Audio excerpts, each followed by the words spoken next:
Então, quem foi Martim Lutero, para quem não conhece?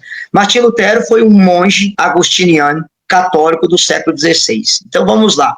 Lutero era um cara meio perturbado, a mãe dele mesmo conta que ele era perturbado. Um dia caiu um raio, matou um amigo dele, e ele fez uma promessa para Deus, se ele não morresse, que ele entraria no seminário para ser padre.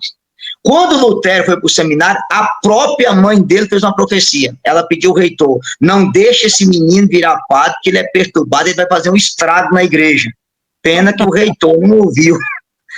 Pena que o reitor não ouviu a palavra da mãe. Inclusive, ele foi ordenado sem ter concluído os estudos. Ele foi ordenado assim, despreparado, né? Que ele era totalmente despreparado. Totalmente despreparado. Era muito escrupuloso, ele não se achava digno de nada e tal. Você tirou a palavra da minha boca, eu ia dizer agora. Lutero sofria de escrúpulo, ou seja, ele via o pecado em tudo. Inclusive, as pessoas que passam por isso, seria bom vocês acompanhar o padre Leonardo Wagner e acompanhar os vídeos dele sobre escrúpulo, porque graças ao escrúpulo de Lutero nasceu o protestantismo. Olha a gravidade da coisa. E aqui vamos entender, Tiba, para Lutero chegar nesses 5 sola, vamos lembrar uma coisa. Lutero foi o oposto daquilo que um herege chamado Pelágio foi. O que acontece? Pelágio, ele negou o pecado original. Para ele, o pecado original era apenas um mau exemplo de Adão e Eva.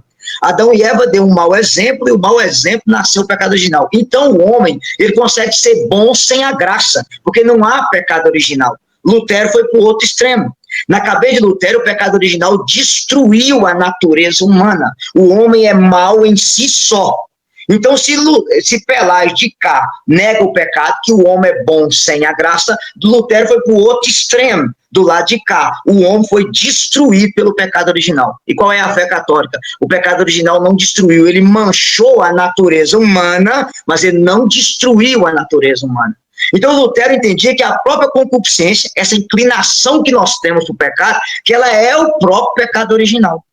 E para poder combater isso, Lutero criou as benditas 5 solas. Se eu tivesse tempo, eu ia explicar